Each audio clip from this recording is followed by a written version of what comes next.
drafted the most valuable asset in women's sports, the biggest asset in women's sports. The idea that they did not have somebody in this position it's asinine, it's ridiculous, it's insulting to the fan base. It shows a lack of professionalism by what's supposed to be a professional basketball team, an organization. It's shocking to me. It is shocking. But the Indiana Fever have... So, the Indiana Fever just made a major move. They've finally brought in a new director of health and performance. But here's the wild part. This position didn't even exist before now. After a season filled with injuries and constant setbacks, especially with Caitlin Clark missing games left and right, the organization decided to create the role. It's the kind of position every professional team should already have in place, yet the Fever waited until after a year of chaos to make it happen. Fans and analysts are calling it a sign of how unprepared the franchise has been. Clark, the face of the league, kept battling injuries, and somehow her well-being wasn't treated like a top priority. This isn't just an oversight, it's a leadership breakdown that speaks volumes about how behind the organization really is. Creating this role now feels less like innovation and more like damage control. An overdue fix to a problem that never should have existed in the first place. 26 WNBA season. This is great news. Cannot wait to see her back on the floor. Now, there's also a lot of us Caitlin Clark fans who are triggered by the statements that Stephanie White made on the Fever Insider podcast, where she said that the team is building around Kelsey Mitchell, and we feel like Caitlin Clark needs to demand a trade. You know, like it's a lot. It's a lot. Caitlin Clark needs to get out of there. We're going to get into this footage of Caitlin Clark back working out, back training. This is great. We got a lot more to get into. Welcome to Keep the Vision. Make sure you like, comment, subscribe, share the channel, hit that bell.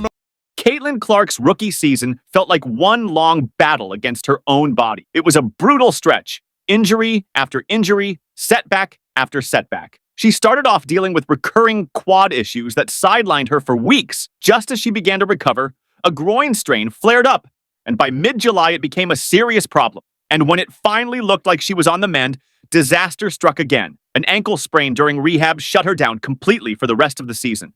These weren't just unlucky breaks. They exposed something deeper, a major gap in how player health was being managed. Clark's body, the foundation of her incredible skill set, was being pushed past its limits without proper care. Fans couldn't help but question whether the team had the infrastructure to support its star. The constant stream of soft tissue injuries raised red flags everywhere, suggesting that prevention and recovery weren't being handled the way a pro franchise should. An organization, it's shocking to me. It is shocking. But the Indiana Fever have made a job posting. And Lord knows it's a job that they absolutely need somebody in this job. My issue is, how the hell did you not already have somebody doing this? And why didn't you bring somebody on during the season? The whole team turned into a MASH unit. And it wasn't just Caitlin. She was only one piece of a much bigger problem. By the end of the season, the Indiana Fever looked less like a basketball team and more like a medical ward. 4 more players. Sophie Cunningham, Sydney Colson, Erica McDonald, and Chloe Biabi all went down with injuries that ended their seasons early. Then there was Darius Dante, who never even made it to the playoffs because of a concussion. And to this day, no one seems to have a clear explanation for how it happened. Even Kelsey Mitchell, one of the team's most reliable veterans, suffered a freak leg injury during the final playoff game. At that point, it stopped feeling like bad luck. The sheer number of sidelined players pointed straight to a deeper organizational failure. There was clearly a void where proper medical and performance oversight should have been. The injury crisis wasn't just unfortunate, it was alarming, and it exposed just how unprepared the Fever were to protect their own roster. Back in the gym. The GOAT is back in the gym. Now, my thing is, Stephanie White has some very disturbing things to say. We all know Stephanie White's a bonehead, and for whatever reason, she in the Fever organization, whoever, feels like they should be building the team around Kelsey Mitchell. We've heard plenty of times, Kelsey Mitchell, she is our number one priority last year. She'll be our number one priority this year. Now let's talk about this new position, the Senior Director of Player Health and Performance. The job description alone is massive and incredibly detailed. In fact, reading through it almost highlights just how much was missing before.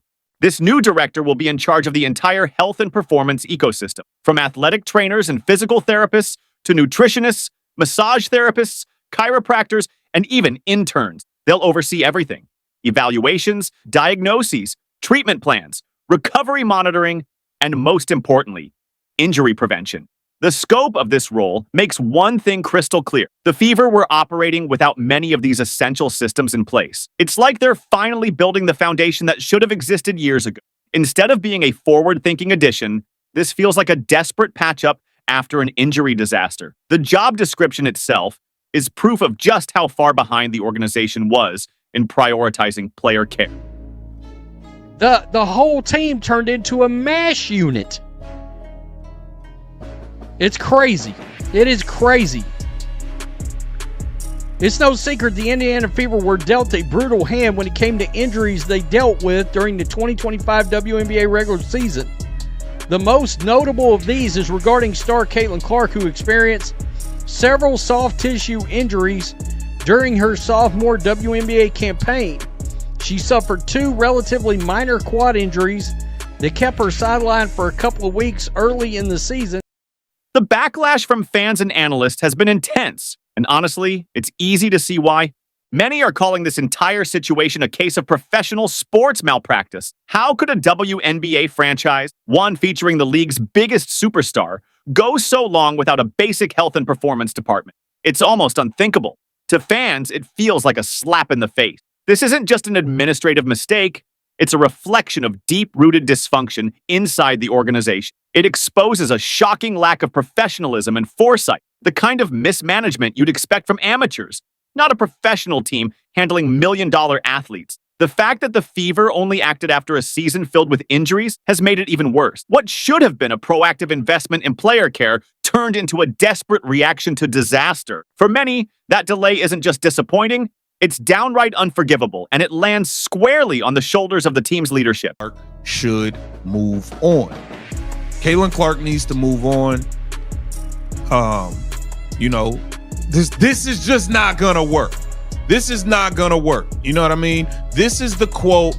This is the quote from Stephanie White. I want to continue to build around her. She is absolutely the number one priority. Now, she said she was the number one priority last year. She'll be the number one priority this year. So, being that Kelsey Mitchell is your number one priority, I think Caitlin. So, who deserves the blame for all this? Most fingers are pointing directly at the Fever's leadership, especially Stephanie White and Amber Cox. Many believe they should have pushed for this position to exist long ago, or at the very least recognize the urgent need for it before things spiraled out of control. It's hard to understand how a role so critical to player health and team performance could have been overlooked for so long. The fact that it wasn't even on their radar until after an injury-filled season is just mind-blowing. Some insiders even suggest this negligence traces back to before Caitlin Clark was drafted, exposing a long-term failure to modernize the organization's approach to athlete care. Their inaction doesn't just look careless. It stands as a clear example of short-sighted leadership.